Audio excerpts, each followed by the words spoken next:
Assalamualaikum. Sebelumnya kita udah membahas ya betapa health span itu dimensinya banyak. Ada 12 plus 4 alias 16. Terus dalam keseharian kita sering lihat tuh kasus-kasus yang klasik.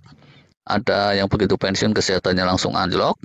Ada juga yang sebaliknya, dulunya ancur-ancuran terus bisa seger lagi, sehat lagi, macam-macam lah ya. Akarnya itu seringnya dari pola hidup dan pola makan yang muaranya itu dari kesadaran diri atau soulnya si orang tersebut.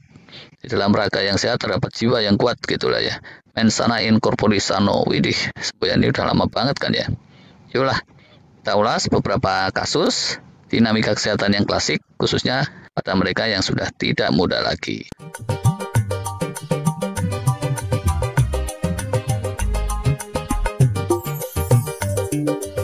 Kasus pertama nih, Haji Cuki, bukan nama sebenarnya, umurnya kalau berdasar akte itu 72 tahun, tapi kalau asli-aslinya walau alam. Namanya orang kuno kan ya. Secara pergaulan sosial, waduh orangnya reseh banget. Jadi boleh dibilang kelasnya C gitu deh, kuning. Walau begitu dia rajin ibadah, namanya Haji Cuki kan ya. Walaupun tentu bukanlah yang paling soleh sedunia. Secara mikrobiota, makannya itu nggak macam-macam. Ranjingan gula karbo juga enggak, cuma namanya umur 70-an, kalau dibilang kelas B mungkin B- lah gitu. Kesehatan di level seluler, cek-cek sih, tapi ya tuir gitu. Gak separah teman-temannya yang pada keropos tulang, cokot-cokot segala macam. Cuma kalau kulitnya itu keriput juga. Tulang otot juga udah gampang pegelinu. Sama ya secara pikunnya gitu diri udah muncul. Walaupun kalau soal duit sih masih tajam bener ingatannya. Lain-lainnya boleh dibilang ya minimal B- gitu. Kecuali untuk hormonalnya ya. Selengkapnya jadi lumayan nih. Walau yang hijau kental cuma bagian spiritual tok, health span-nya itu 5. Tapi kalau cewek-cewek diajak kawin sama dia, pada ngibrit sih. Yang mau paling yang ngarepin warisan aja tuh. Walah, kok terus kemana-mana. Sorry.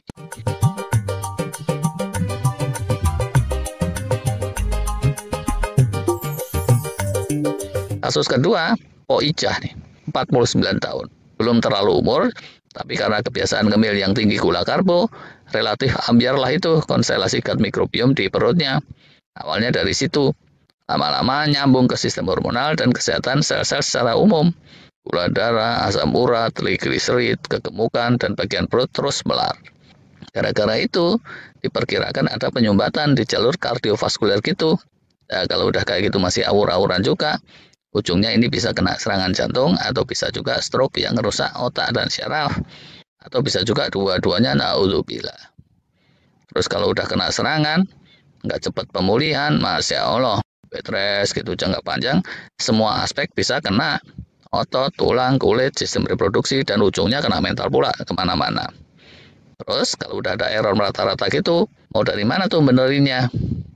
Kalau untuk menstabilisasi ke level kuning, mungkin ada dokter yang ahli ya.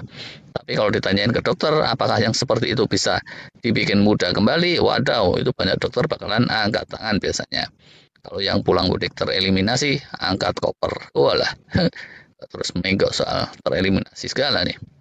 Intinya di sini, kalau udah keputar ke efek domino seperti itu, ngatasinya itu bakalan susah dan muskil.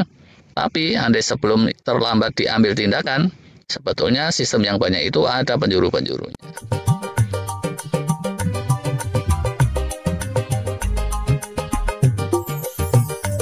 Kasus yang ketiga, Cak Kodir. Bukan nama sebenarnya. Gak lama setelah pensiun, semula nih, kuningnya itu separuh lebih. Tapi ketika orang tua, paman bibi meninggal berturut-turut, Cak Kodir terus introspeksi. Kebetulan di sekeliling banyak yang membantu pula. Dari situ dengan adanya dukungan dari sekeliling secara mental spiritual muncul tekad ingin sehat. Seorang dokter saudaranya terus ngajarin, kalau mau sehat ya, kurangi gula karbo, puasa Senin Kemis, fasting, dah gitu anti mager. Udah aja itu, 3 jurus. Tipikal nih. Awalnya sehat itu cukup sering berawalnya dari tekad yang kuat, didukung oleh situasi sosial di sekeliling yang kondusif. Dan bisa aja, awalnya ambiar itu dari situ juga. Nah, begitu jurusnya udah dipraktekin, mikrobiota terus biasanya ke riset duluan tuh. Lama-lama, satu demi satu marka darahnya membaik. Resisten insulinnya meredah, terus saja jurusnya ditekuni, sel-sel secara umum jadi lebih oke. Ginjal, liver, dan pengaturan di saluran cerna jadi ternormalisir juga. Sistem healing dan sistem limfatik getah bening itu juga jadi lancar, bikin otot, tulang yang semula mulai cekot-cekot sehat lagi. Ya, tapi dasar ya, begitu kebugarannya prima, gairahnya menyala-nyala, Cak Kodir malah kebelet pengen kawin lagi. Jebret, dilala terus ketahuan istrinya digerebek sisan sama warga. Ya, Cak Kodir pun mendadak bludrek, terus kena stroke. Lah, hati-hati nih. Kalau ada plak di saluran darah, bisa aja ya. Itu tuh terkikisnya terakhir-terakhir. Jadinya mestinya itu kewaspadaan tetap tinggi, jangan pencilaan. Karena begitu kena stroke, waduh gimana tuh?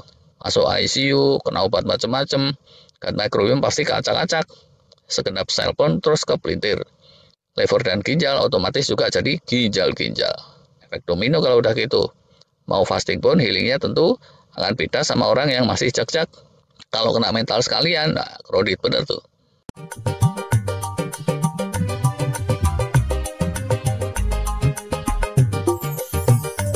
Dari sini pelajarannya apa nih dari ketiga kasus ini?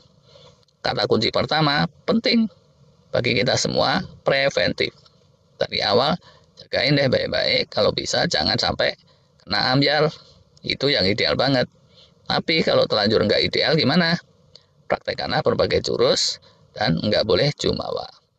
Biarpun nanti udah terjadi banyak perbaikan, buah dari perkeliruan yang bertahun-tahun bisa aja itu masih ada jejak-jejaknya secara tersembunyi. Jadi selain nggak boleh jumawa, mesti selalu waspada.